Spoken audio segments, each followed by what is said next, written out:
The American dream is dead. Gone is the day of everyone thinking they could actually live the American dream. We've been misled, shamed, and forced in a constant, hopeless struggle. As the cost of living continues to rise, many Americans are adopting a new retirement plan. Just keep working, don't retire.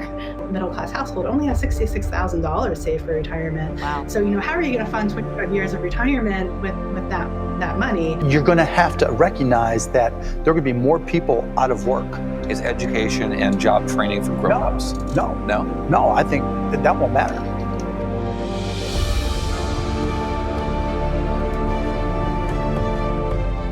Enough is enough. If you buy into all the negativity, that's on you. Guys, we've been lied to. And the big lie is that it takes money to make money. And that's not true. It takes courage to make money. Beyond that, there's this belief in the market and in media and on social media that being broke is somehow this big problem, but it's not. Being broke is actually your greatest advantage. And the reason why is very simple.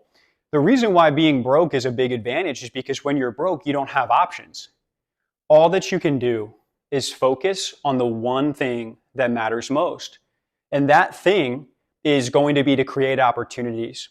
And what you're going to learn is that focusing on what matters is what is going to get you the biggest paydays too. And that's what I'm going to talk to you about. But before we get into finding profitable real estate deals, what I want to tell you is that I know a thing or two about being broke. See, a lot of people don't know this. I haven't actually shared this online at all, but I've been broke. In fact, I've been past broke. I mean, in 2017, tried to start a company. It was kind of a side hustle. I didn't really have a business plan. Didn't really work out that well. I quit my job way too early and I started living off of credit cards. And what happened was I racked up $35,000 in credit card debt, $35K. Can you believe that? I had zero money and such little money that at the end of the month, all that I could do to pay rent was just shuffle paper around and open up new credit cards. I remember I would call my mom and say, "Hey mom, I'm going to send you this Venmo, okay? This Venmo transfer, it's $2,000. Can you send it back to me so I can put it on my checking account and pay? Everything's fine though, mom. Are you kidding? I mean, I went through that for a long time. And at the beginning of the month, I would need Venmo to pay rent. But at the end of the month, when I ran out of credit, I had to figure out a way to eat. And so I couldn't really go out to dinner. I couldn't even shop at the supermarket unless I was really careful. So I actually did most of my grocery shopping at CVS Pharmacy because CVS had it's kind of knickknacks and snacks, but there was the one food item that I would buy more than anything was Planters cocktail peanuts. You know those ones with the guy with the monocle, the peanut guy, and the cocktail peanuts in that little cylinder. And I would buy them because they were $7 or $8. Sometimes they would mark them down a little bit. But when I would go in there and buy those peanuts, one of those containers is like 3,000 calories. And I actually liked it. That was a snack that I enjoyed. And so I didn't have a whole lot of options. And I really got by on those peanuts. I remember, in fact, when I would swipe my credit card, I was always nervous that it was going to get declined. And sometimes at CVS, they would give you these extra bucks. And the little like coupons that would print out. And I remember looking at the dollar sign on the coupon. And it's like, oh, is it going to be $2 or $10? It's like, oh, $5, great. I mean, that's really where things started for me. And that's when I knew that I needed to make a change. So a couple years later, I get a really good corporate job. I had already paid off all my debt. I had forgotten about the CVS and the peanuts and everything. And actually, I started a company a couple years ago. That company is called Acrewell. And it's a real estate company. We have about 4 full-time employees, plus 4 contractors. And we make about $500,000 in revenue. And that's actually trending upwards. So you're probably looking at this thinking, okay, is this guy trying to sell me on some program? Is this guy trying to tell me I need to start a real estate business? No, I mean, honestly, you probably shouldn't. You probably shouldn't start a real estate business. It takes a while to build that up, and it's way harder than just finding one good deal. And that's the topic of this video. And this is what I want to really communicate with you guys. All you need is one great deal. Because if you can find one great deal, you can make $10,000, $20,000, $30,000 or even more. And one great real estate deal can change your life forever. And I want to show you how to do it.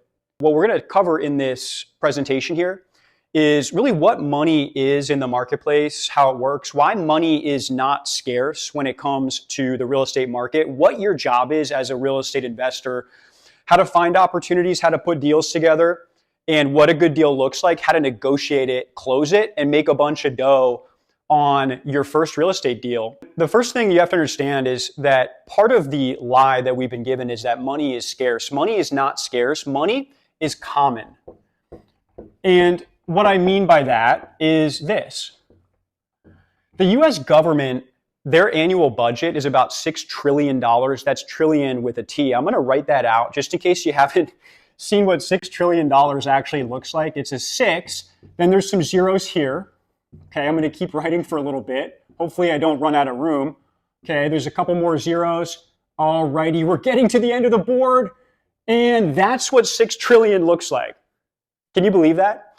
See, they spend so much money into the market that a lot of the stimulus money from the past several years, it's still sloshing around the economy. Inflation's come down momentarily. It's probably going to pick back up. The government just has a printing press. They'll do whatever they want. They'll buy whatever they want. But what's really interesting about the $6 trillion spending is, like, how efficient is that? See, if that were a business spending $6 trillion, they wouldn't need their coffers to be replenished every single year like the government does. Also, you know, the interest on the government debt is not in the billions. It's in the hundreds of billions of dollars. But it's okay. It's in a currency that the US government controls. So if things get a little sketchy, they don't have to wait outside the CVS trying to scrape together extra bucks. They can just add a zero, okay? And they just move the digit 1 point over, and the music keeps playing, and they go about their merry way. Guys, this is how it works. Money is common like any other commodity. It's common like air, like water. And what's interesting and what people don't understand is that it's opportunity that's scarce. Money is common, but good opportunities are scarce, and that's what I'm going to show you how to find. But before we get into that, what I want to do is dispel some misconceptions about how money works. No one buys real estate with their own money. It's not a thing, okay?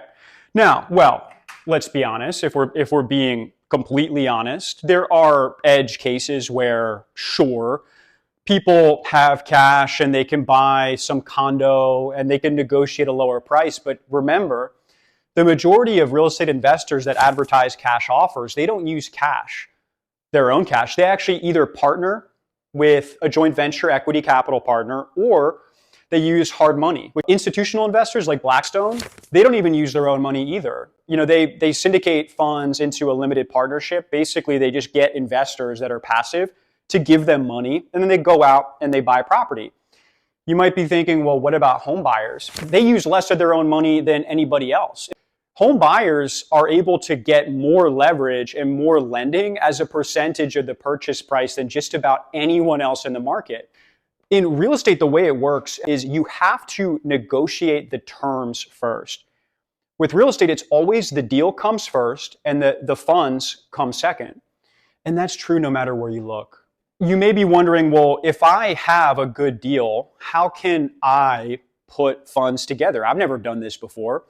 Well, it's the same way you get funds for a real estate deal is the same way that you get paid for anything else, which is that you just have to do your job.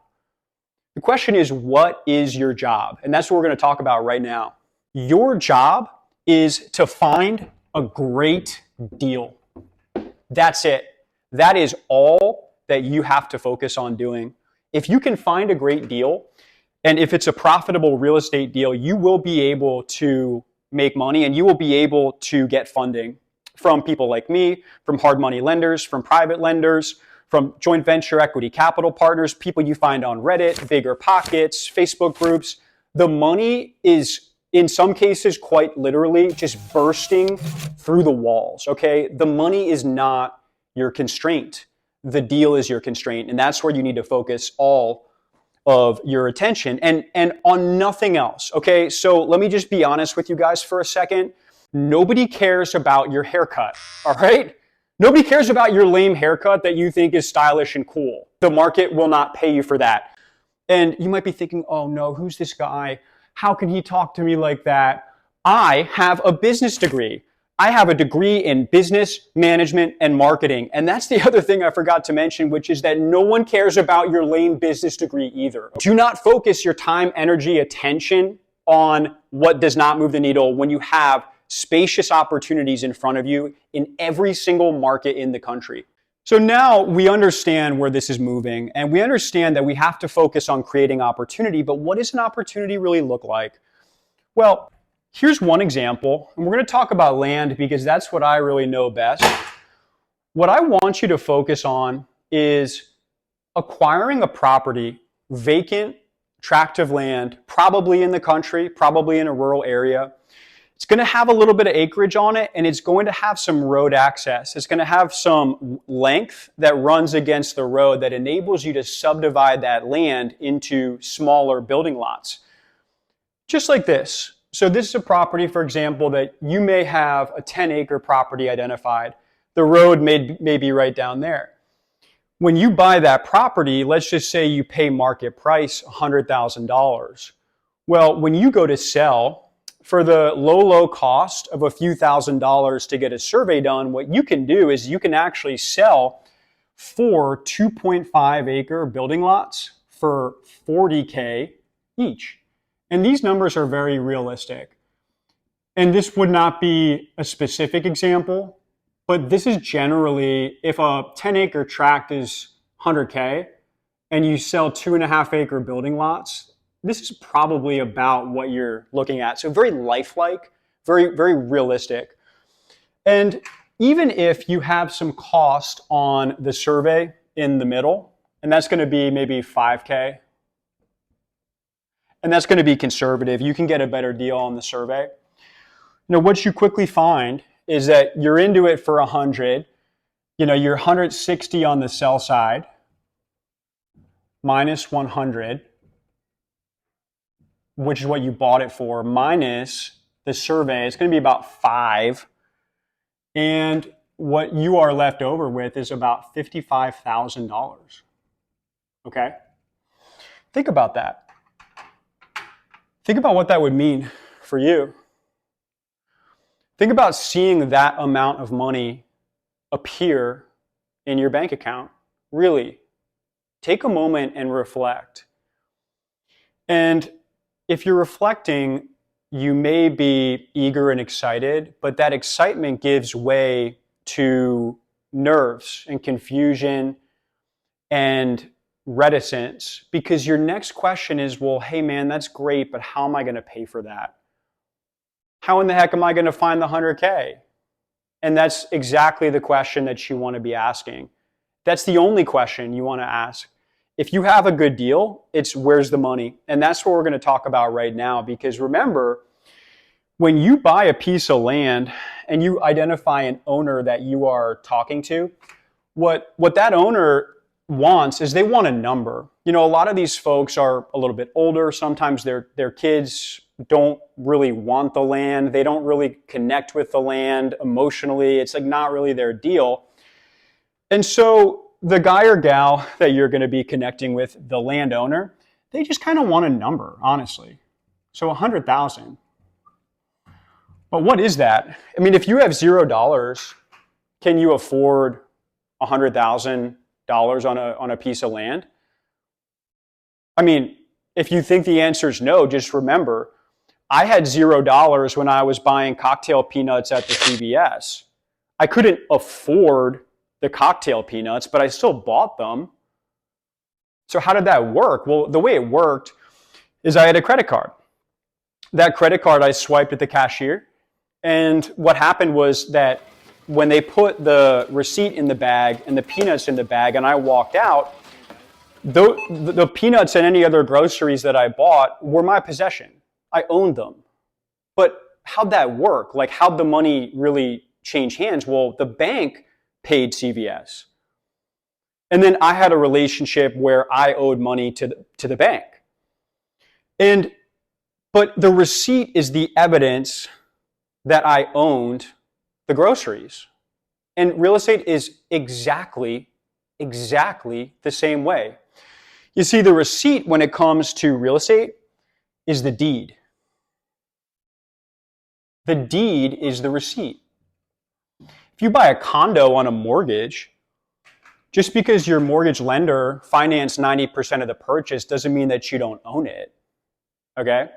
So that's important. Now, a lot of times these sellers are going to be primarily concerned with price. And what you might assume is that you have to produce the $100,000 at closing, but that's not true. That's not true at all, actually. What you can negotiate outside of price is terms. There's an old saying in real estate: your price, my terms; my price, your terms. What are terms? And so payment terms are how you pay for real estate.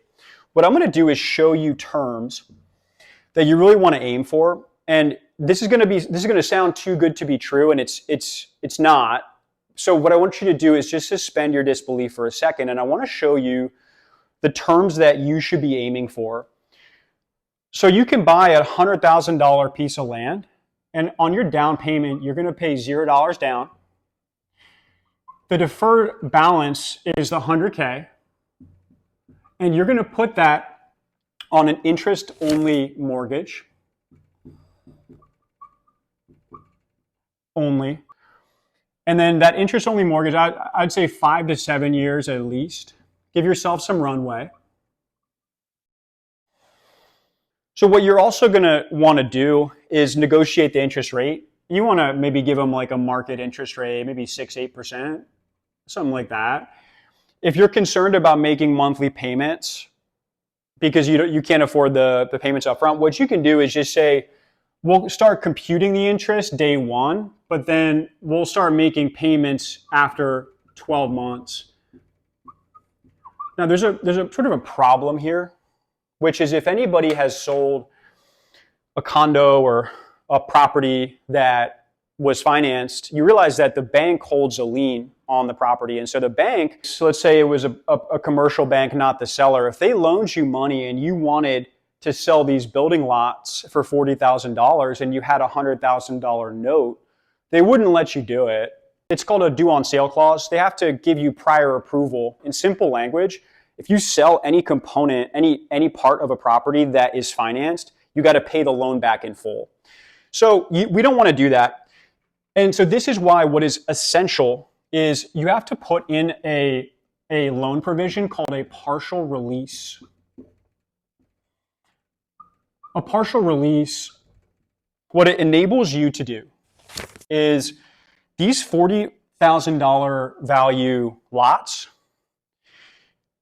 instead of owing $100,000 on the 10 acres, I mean, it's really what it is. You owe $100 on the 10 acres, but the way that models out here is you can put a provision that allows you to apportion, to split up the note against the 4 properties separately.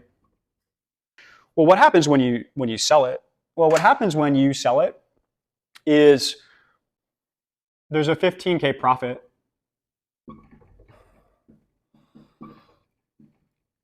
And you're probably thinking, well, what about interest? What about the survey? I haven't forgotten about that. We already have this survey up here. And I mean, honestly, let's just say if you had $100,000 financed across 12 months, I mean, let's just assume it's conservatively $8,000. Also, you cash flow on every sale. Every lot you sell lowers the principal that you owe to the bank, which is the seller in this case. So let's just say very conservatively, 8,000 is quite a conservative number, but I think what you're going to find out is that making $47,000 on one deal can change your life. So would they do it though? We're going to get into the real here. I want to have a little truth time because most sellers aren't going to be on board with this. And if you're talking to the seller and you want to understand like what's the viability of them doing this? I mean, are these deals even real? Like, do they ever get done? Well, you'd be surprised to learn that owner finance deals on average per year in the United States, there's about 84,000 owner finance deals every year. And if you split that up by day, what you find out, well, per calendar day, you have about 230, can you believe that? 230 separate owner finance deals in America every single day. Now, will a real estate attorney, will the title company, will they know how to do this? How do I do this? This is meat and potatoes. The documents that the title company or attorney are going to use for this deal here are the same exact documents that they use for mortgage lenders, commercial banks, private lenders. The loan agreement, a promissory note, and then the recorded deed of trust or mortgage agreement. That's it. All you need to do is have the terms with the seller, like a bulleted list. It gets a little deeper than this because when you look at the average percentage loan to value, on average, is roughly about 70% of the purchase price. With these deals that are happening every day, on average, the seller is going to finance you 70%. What's going to happen is you're going to have objections. The first objection that you're most likely to run into is, hey man, 0 down? That's not cool, is it? The first thing you have to understand is that you are not trying to convince them of anything. You're not in the business of convincing. You're in the business of conviction. You just have to be clear about what you're doing and what your constraints are. You know, what really makes this real for the sellers is when you're clear about what your strategy is. And so a way to verbalize this is, seller says, 0 down, man, I would never take that. That's crazy. And my first position is, hey, I totally get it.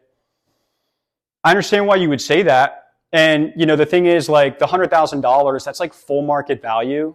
And so, like, if you sold on the market, you might only sell it, if you had to get all your cash at closing, you might sell it for like 85 or 90,000. And that's before you pay the agent, because there's no agent here. Like, so you might actually walk away with like 80 if you sold on the market, and that might be good. So what we're going to do is actually pay you the 100K, because since we're paying you full retail, we're giving you your number, and we have a budget. We have the survey. We got to manage the surveyor. We got to take the risk on the market. We got to pay you interest.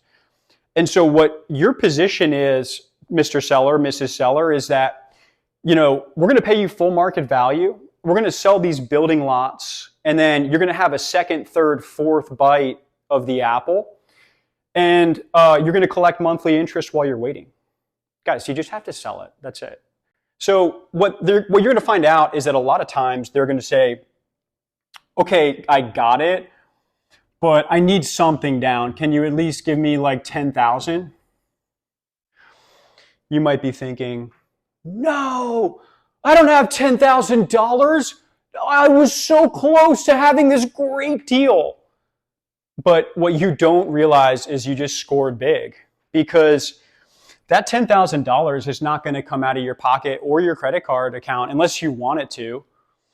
Because in situations like this, you can actually, for a down payment like that, you can typically get a hard money lender, a private lender, even on land, to finance a down payment.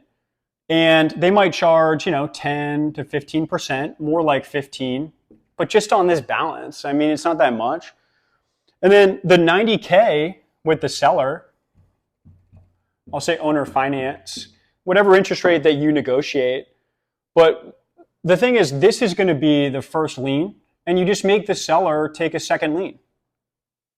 A lot of hard money lenders will do this deal, because they're going to get the property appraised. They're going to see your strategy. They're going to see that you're selling the building lots for 160 grand, and they're not blind. This is what they do. They look at deals and they put numbers together. So the next thing is like a lot of sellers are going to say stuff like, hey man, you know, I understand what you're saying. And even if I wanted to do that, kind of sounds like a scam. Why would anyone do that? The answer is like, is Wells Fargo a scam? Is Wells Fargo a scam too? Because Mrs. Seller, the same exact agreement and all the paperwork that gives you security is the same exact paperwork that the same title company does for the biggest commercial banks in the world. Lending for banks is the most lucrative business of all. Banks exist to lend. Not every seller is going to understand it, and sometimes they're just not sophisticated, so they're not really going to be on board necessarily with your deal. But that doesn't mean it's a bad deal. It just means that you're not going to, like, they're not trying to learn it. They just don't want to do it, and that's fine. Just move on. So the next one is, hey, what happens? I don't want to foreclose. So if you stop making payments, I don't want to go through foreclosure. Well, you can just do what's called a deed in lieu of foreclosure, which is to say, look, Mr. or Mrs. Seller, what we can do, because I agree, by the way, I understand exactly what you're saying. In the event of a foreclosure, we can agree up front that we'll have a separate deed in escrow. If we default, you give us notice, and then if we don't pay the arrears after notice period, 30 days, 60 days, whatever, they record that deed with the county and they transfer the property back in your name. So there's some other stuff, you know, hey, can I get my lawyer to look at it? And it's like, yeah, like they're the ones doing the deal. You think I'm just going to draft this myself? Like I'm Doogie Howser Esquire? Absolutely not. The lawyers are in the middle of the deal. Those 4 objections are like a hilariously large percentage of what resistance that you'll get. And those are just the basic responses of how to overcome them. So you might be thinking, okay, that sounds great, but I probably have to make a number of offers to get a deal like this. And you're right, you would. So here, wrap your head around this. What if I just had to make 150 offers? Just have a list of 150 properties, make 150 offers. Just 5 offers a day for what? Is that 30 days? I mean, the thing is you're not even going to make it that far into the 30 days because you're going to get a week in and you're just going to be swimming in opportunity. You're going to be shocked at like, why is no one else doing this? And it's the same reason they're not watching this video. Because they clicked out earlier, or they didn't see it, or they didn't care. And that reason is because they're not ready. Or they're not interested, which is also fine. But you are, and that's the separator. Hey, you want some? You sure? All right.